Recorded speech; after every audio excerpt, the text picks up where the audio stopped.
vision. Discover the unexpected worlds of the Anheuser-Busch theme parks. Busch Gardens, Tampa. Busch Garden Safari roller coaster hut thing. Where animals run wild, but it's unlike any zoo. A brewery and a zoo? But it's unlike any zoo. And a zoo? It's unlike any zoo. Zoo? Zoo. Zoo? Zoo. Zoo? Zoo. Zoo? Zoo.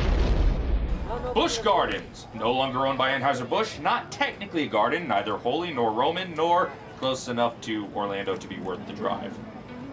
Now, this is not the first Busch Gardens, because the first Busch Gardens closed in 1937, but this is the first one I've been to. Hell, before I became a SeaWorld employee, the only other park owned by the company that I've been to was Sesame Place in Pennsylvania when I was a young child, and terrified to meet the honkers in person. I knew something was wrong.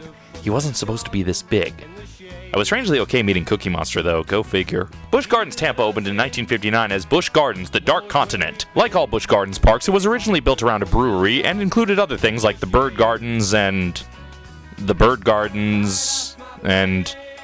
well, that was it. But it expanded over the years, adding more animals, a bunch of rides, and a water park called Adventure Island. Then Anheuser-Busch was purchased by InBev, and the new mega giants of beer thought, what the hell are we doing running theme parks when there's so many unintoxicated youths in the world? So they changed Busch Entertainment's name to SeaWorld Parks and Entertainment, and they sold it off to Blackstone, who already owned a share of Merlin Entertainment and Universal Orlando. Soon they'll have Disney surrounded. Anyway, now it's basically a zoo with roller coasters decorated to look like Africa and named after a company that doesn't own it anymore. But hey, there are free roaming animals on the Serengeti Plain, and there's Jeep tours of said plane. Except unlike the Kilimanjaro safaris, the Busch Garden Jeep tour costs extra. But you can glimpse these animals for free from the Skyway and the train ride, each of which depart from several lands. But we're getting ahead of ourselves. Tomorrow we'll begin our look at this park as we enter Morocco. I confess all my knowledge of Morocco comes from Casablanca, so I fully expect to run into Hang on, we already did this bit, didn't we? Duff beer for me, duff beer for you. I'll have a duff, you have one too. Duff beer for me, duff beer for you. I'll have a duff, you have one too. Duff beer for me, duff beer for you. I want to get off. You can't get off. We have 5 more continents to visit. Geek Vision. The entry plaza of the park is themed after Morocco. One of the first things you'll see when you enter is the Garden Nook. Here it is, the Busch Garden! Totally worth the 2-hour drive from Orlando. Well, that was fun. Let's go home now. Yes, there are the typical entrance area shops and eateries here. Yes, if there's one thing Casablanca's known for, it's its surfing. I came to Casablanca for the waters. But there are also, gasp, a few actual attractions in the entrance area. There's Gwazi, a wooden roller coaster that may not have any Lego dinosaurs, but it is rickety as all get out. But if you're too short for that, right next to the coaster is Gwazi Gliders, which has absolutely nothing to do with Gwazi proper, other than proximity. Then there's a show called Let's Get Loud, a Miami dance party. Really? A Miami show? That'd be like building a theme park dedicated to the state it was in. And then waiting 11 years to make it worth visiting. God, I miss Disneyland. But most majestic of all is the Moroccan Palace Theater, which houses a show called Iceploration. Now, I know the name Iceploration sounds like something Schwarzenegger would say to a benippled Clooney, but rest assured, this is nothing like a Joel Schumacher movie. It's just a bunch of people ice skating around in brightly colored campy animal costumes.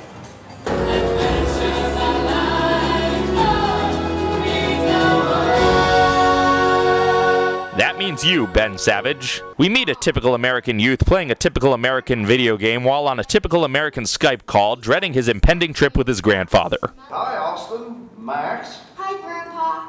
Hello, Mr. Jones. Don't you two ever play outside? Why? I sense wackiness related to the generation gap afoot.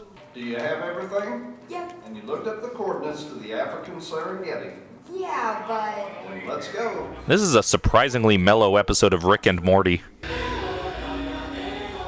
So they travel via Google Maps to Africa, where the deer and the antelope play. Hello, friend. And what exactly is that? An African ground hornbill. And just the fellow I wanted to see. Austin, please make note that this hornbill appears to be perfectly healthy and well fed. Well, we found one healthy animal. Time to go home. Remember, kids, baby elephants and gazelles are all the time skating together. Whoa, bouncing and skating? Take that, Festival of the Lion King. Then Chitara skates around and kills a gazelle. doesn't eat it, just murders it and throws the body away. Ah, the circle of life. Whoa, Grandpa. Grandpa. I want to see it again. I love animal carnage on ice. Unlike your games, Austin, in real life, there isn't a replay button.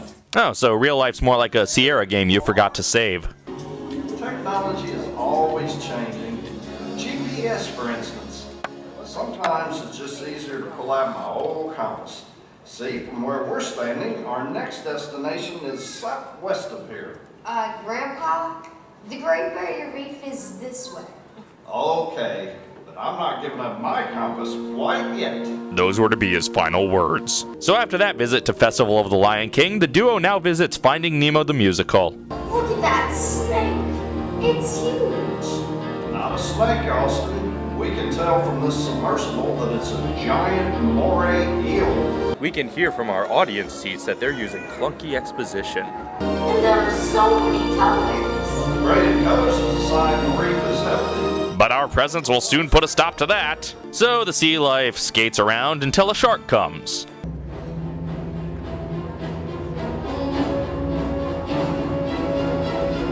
And no, I didn't add that music. At least Jaws is still allowed in one park in Florida. But his appearance amounts to very little as we move on to a flag ceremony. Then we finally get to the ice-themed portion of our ice show. I want to get a new reading on the ice thickness near here. No, you stay here. I'll be back shortly. So the wise, responsible grandpa leaves Austin completely alone in the frozen wilderness. Research center is. To least I know, but Grandpa. I'll be back soon. Use your imagination. Explore. Explore what? There's nothing around here for miles.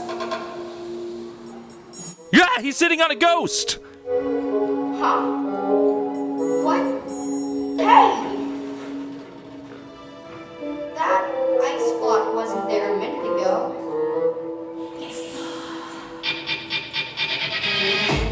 Awesome! My brain is freezing to death! Hallucinatory rave time!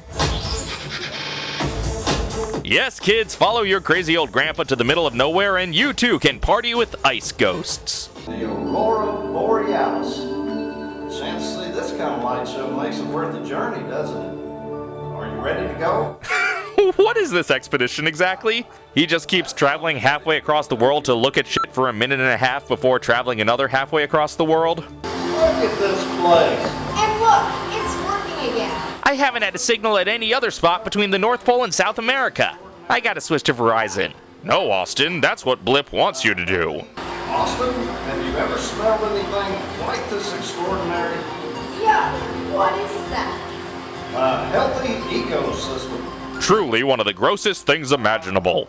Let's grab the bulldozers and fulfill our duties as Captain Planet villains. And here comes the Rainforest Showgirls. What happens in the rainforest stays in the rainforest. Then some human-sized terrifying lizards try to eat a human-sized uncomfortably sexual bug, and we're back to Festival of the Lion King. And the monkeys abduct the kid. I hate to break up this monkey business, but You've been waiting this whole damn trip to use that one. Already? But there's so much more to do out here.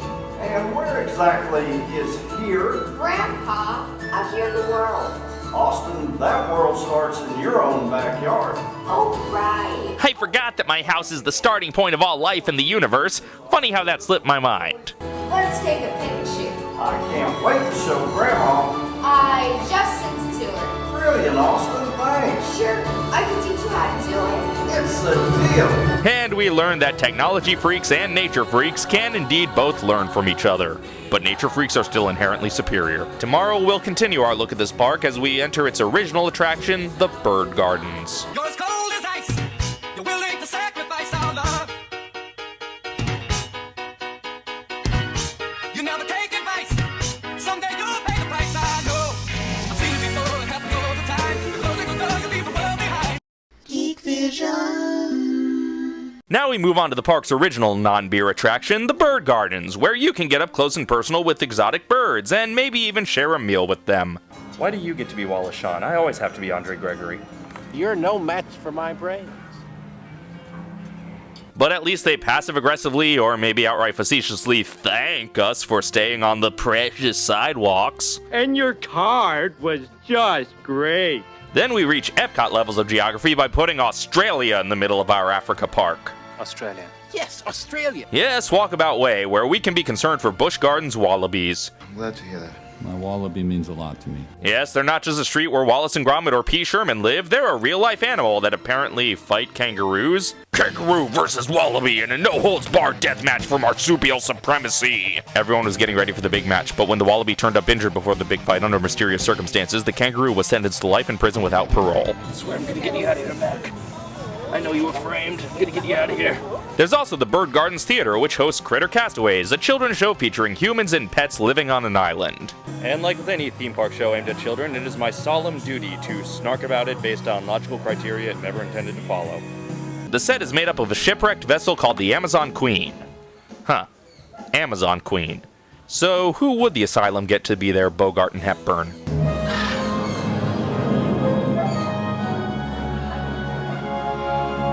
Big deal. Any old play can start with, "Oh, what a beautiful morning." Call me when a kid show at a theme park opens with Spadoinkle. A bunch of pets do a bunch of chores using a bunch of wacky invented devices. Gah, a human! Oh, what a beautiful day.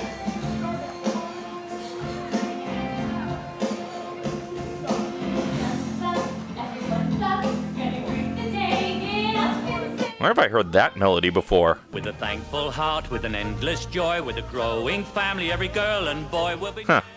Then again, that movie took a lot of musical motifs from Christmas carols, and hell, Disney ripped off your entire park, so I guess turnabout's fair play. Yeah, I live at the shipwreck 2 blocks away. Could you please not sing so loudly first thing in the morning? Yes, I'm sure your harmonious debris did nothing to upset this island's delicate ecosystem. Good morning, Betsy. Do you want to come on out here and help me with this laundry? Well, come on now, don't be shy. I could really use your help. And we only have a little bit left to do. Oh, there you go. Well, now we have to do the wash again, thanks to all this black plague. And make up our bed and clean and wash and clean and fix up. That laundry machine, I got that thing. You there, that tail, I need that tail. Good morning to you. Watch my mouth. Oh, harmony, it's just incredible to be living in harmony. Together now, 1, 2, 3, living in harmony. Each bird and cat, kangaroo, are living in harmony, and you can too. Yes, with just 10 easy payments of $19.95, you too can experience the wonders of harmony. We live in it, you can too. Oh, what should I do with my hair? I guess living in harmony frees up a lot of time for concern about superficial appearances. But then there are some unexpected visitors on Harmony Island. Oh, well, we got the Spirits Party cruise. We got off to sightsee. Now we're lost and I can't find my cell phone. I'm hungry. In tonight's episode of Gilligan's Island, the part of the Harlem Globetrotters will be played by Jughead and Veronica. Oh, I'm sure your boat's gone by now. What? It's all right. It has to pass this side of the island on its way out. Hey, we can signal them to pick you up. Oh, great. So Jane talks up how great life is on the island. It's Tiffany. Oh, gee. Dog germs. That's right. It's lunchtime. We have to go feed the animals. Wait! I thought you were going to help me signal the boat. Yeah. All right. I was kind of hoping you'd forget about that because I really need to recruit you guys into our weird survivalist cult if I'm gonna meet my quota. Then our castaways reluctantly learn about animal life. What's up with this funky hair? That's not hair. They're feathers. This is my house fish. He's a tarantula, also known as a lesser anteater. Well, doesn't anyone eat anything normal around here? I am completely shocked that these animals don't eat Hot Pockets or drink Four Loko. Hey guys! Oh, get that cat away from me! Mickey, that's not a cat. It's a bear. Yeah, you idiot. You thought you were scared by a cat, but it was just a bear. Hey everybody, it's playtime. Playtime. That's what they call their sacrificial ritual to the volcano god. Hey, what are you doing? I said get out of here. The Young Cruella de Vil Chronicles. Oh, Mickey, you're just in time to play with the animals. Oh, I'm Like, WTF, LOL, Goatsy. Hey, I think this is what that dog Tiffany was trying to show me earlier. Oh, I guess that wasn't so bad. Kinda pointless, but not bad per se. This is my friend Tarzan, and he loves playing football, but you'll never guess what position. What? The ball. The ball? Alright, let's see what we can do here. Maybe around like this. Hey, we've got a ball! Remember, kids, throw your pets as hard as you can. It's fun. It looks like we're going to it. And it's a big guy. That's Tarzan. Alright, Tarzan. Hey, Liam, were you gonna try another? Another one? This is my pal Monkey, and he loves to shoot hoops. Alright, Monkey, let's go shoot some hoops. Alright, everybody, I need your help. Let's count these hoops for Monkey. Are you ready? 1, 2, 3, 4, 5. One fucking amateur. I guess playing with the animals wasn't so bad after all. Oh, Tiffany, you brought me my purse back. Thank you. Hey, wait a minute. This is kind of heavy. What have you been up to? Aw, Tiffany, is this a present? You murdered my idiot boyfriend and brought me his femur? Then the whole cruise was worth it. No, the moron lives, and he tries making a flare out of fireworks. You can't have a flare without gunpowder, now can you? Let's see.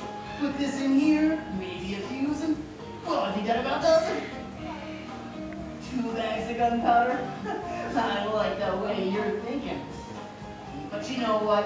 I bet we can get a really big burn if we use 3 bags. I mean, honestly, what's the worst thing that can happen with 3 bags of gunpowder? I mean, we get a huge bag. Oh, would be sure. All right, we'll do it your way. Ah yes, that old rule of Chekhov's. If a 3-bag rocket is shown in Act 3, it must immediately be abandoned because a bird played dead listening to the Godfather soundtrack. You know, this looks like it could be the start to a beautiful friendship. Oh, come on, you're ripping off the wrong Bogart movie. So the animals adorably set off a ridiculous chain reaction to signal an SOS, and the dumb boyfriend wackily blows up a dog. Wait, what?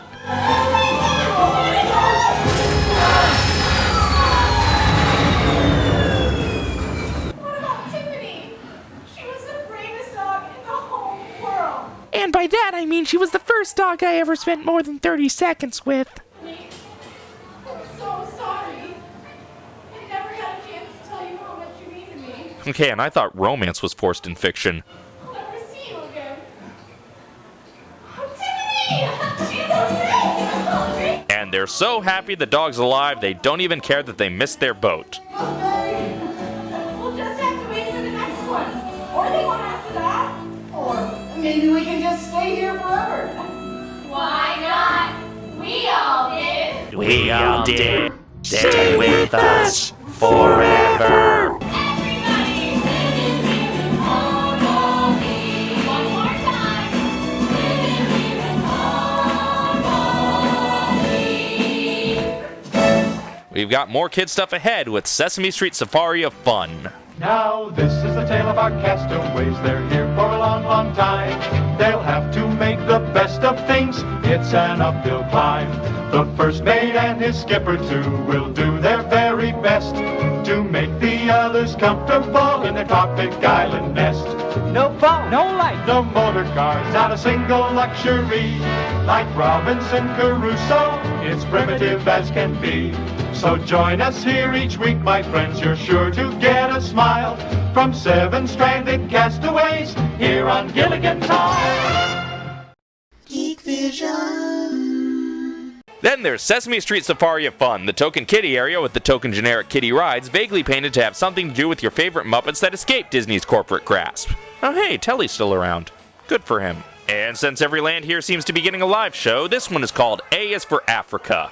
And do I need to be caught up on any Sesame Street lore before I watch this? Sure, I loved the show as a kid, but back then, Elmo hadn't quite yet rebuilt it in his own image. Zoe was still a new character shortly before I stopped keeping track, and in my day, Incompetent Magic wasn't performed by Abby Cadabby, but by the amazing Mumford. And weirdly, this show features none of the characters of Carol Spinney or Jerry Nelson or, oh, what's his name? Oh yeah, this guy. But at least it has two of my favorite no longer Frank Oz characters, so maybe it can open up some childhood joy. Welcome to Sesame Street Safari of Fun! Hey, the character's mouths move. That's more than Beauty and the Beast can say. But good luck seeing the sun through the thick layer of translucent humidity that covers this state 90% of the time. I certainly hope that it is not just singing and dancing all day. I am so out of shape. Seriously, I've played football games that require less energy than these musical numbers. So what can we do today? Well, ever since we found these cool costumes and staffs, Which was, what, backstage 45 seconds ago? I wanted to go to Africa. Oh yeah! Yes, it is much too far for us to walk, Abby Cadabby. Well, I know I haven't had much luck with magic tricks lately, but I'd like to try this. Oh no! Abby! Wait a minute, everybody! We don't need to go to Africa. We can just pretend. So Zoe proposes the idea of Africa and immediately settles for pretending to go to Africa. Darling, will you marry me? Yes, I will. We'll have a big, expensive wedding. All of our family and friends will be there. We'll have a glorious honeymoon in the Bahamas. Whoa. We don't need to get married. We can just pretend. Wait, what? Then again, I guess anything's better than subjecting yourself to one of Abby's spells gone wrong.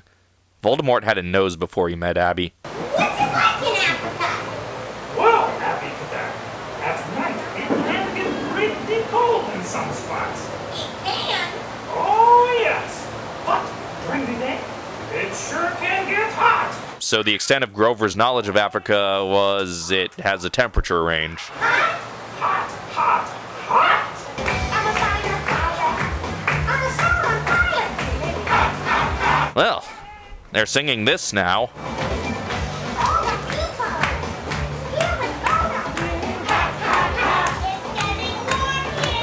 Well, something about that is just downright unsettling. I'm feeling very hot. They got to take a little break. Geez, are none of you in good enough shape for musical numbers? This is why Mitt Romney wanted to fire you people. You are going to like this. It is called Congo Safari. Let us play it, shall we? Grover, I'll help you hold up the cards. Because I know you're too out of shape to hold up cardboard. All of our audience friends need to split up into 3 teams. I'll take this area right over here. You're all sort of like my own African tribe of people. Zoe is excited about owning African people.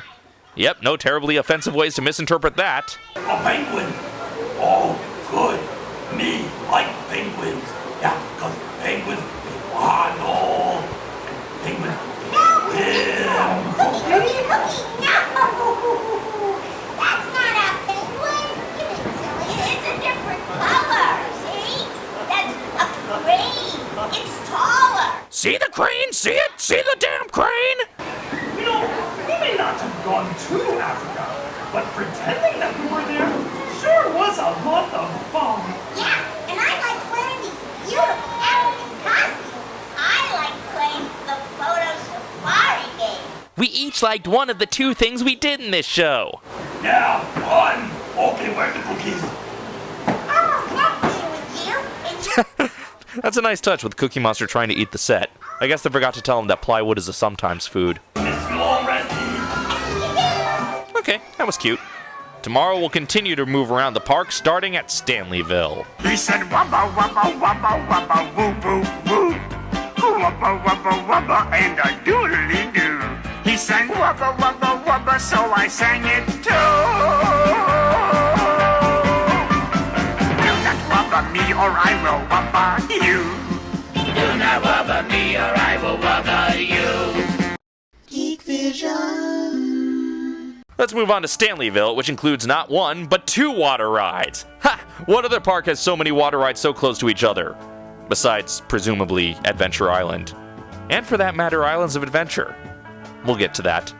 There's a smokehouse here that has some good meats, but nothing as daring as the bull testicles I was offered in the real Africa. And then there's Shikra, a massive beast of a roller coaster that not only hangs some passengers off the edges, but just has to be a dick and hang passengers off the front for a second, taunting them with their impending doom like Wile E. Coyote. Then there's Jungala, or Jungala, or Jungala, or Jungala. Look, we need at least one land whose name is a stupid made-up word. This is one of those lands that really tries to trick kids into learning, featuring exploration stuff and more up-close animal encounters, such as the amazing Tiger Periscope Box!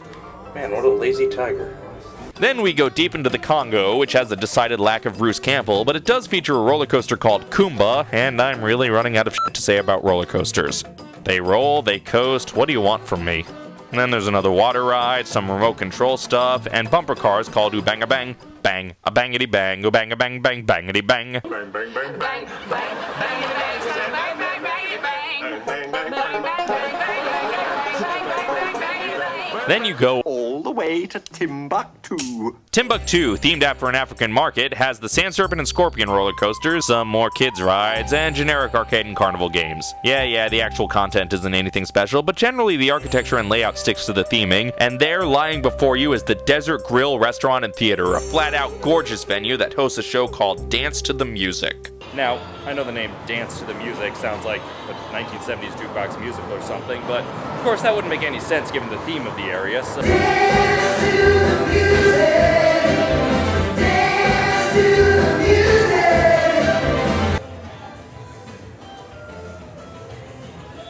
Okay, Busch Gardens, you can be a generic mishmash of random arbitrary amusements, or you can be immersive themed environment experience, but for the love of Mark Davis, pick one and run with it already. There's nothing wrong with this show if you like 70s music, but it not only has nothing to do with this area, it has nothing to do with this whole park. I mean, they claim it's something about how the music of the decade has roots in African culture or something, but it's just singing songs from the decade. It's like if I reviewed something by just showing clips of it with none of my own insight. And that's different from what you do. How? Oh, for crying out loud, I drove to Tampa to get away from you. And I shut down LucasArts to piss you off. Funny old thing, our relationship. Yeah, that would have stung more if they made a game that I had cared about this century. Anyway, next time we'll finish up Busch Gardens with Nairobi and Egypt.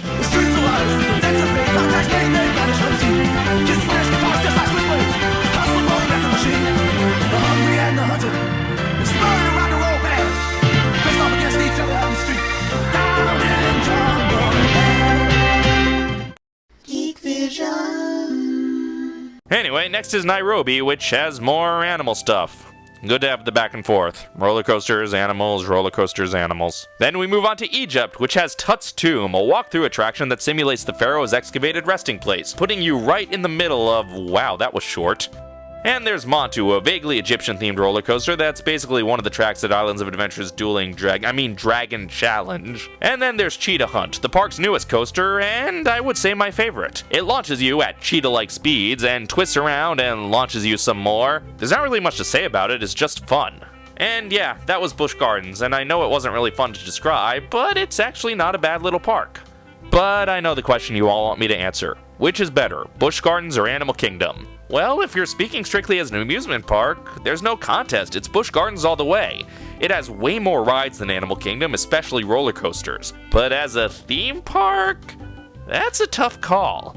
Certainly Animal Kingdom is more convincingly immersive, for the most part. There are parts of Busch Gardens that try harder than others, and some parts do a damn good job, but you're still looking at generic amusement hunks of steel in the middle of your immersive Africa environment. Busch may have roller coasters that are more thrilling than Everest, but none feel as at home in their land or as committed to their theme as Everest does. And obviously, where Animal Kingdom wins is convenience. You're already getting a Disney Park Hopper Pass, and you don't need to take a 2-hour shuttle ride to get to it. But if you want more roller coasters, more Dizzy rides, and more name recognition if not direct association with a famous beer company, Busch Gardens is worth a visit. Next time, we'll keep it in the corporate family as we return to Orlando for SeaWorld. It's gonna take a lot to get me away from you. Damn. There's nothing that 100 men or more could ever do. Sapien. I bless the rains down in Africa. Oh, bless the rains down in Africa. I bless the rains down in in Africa.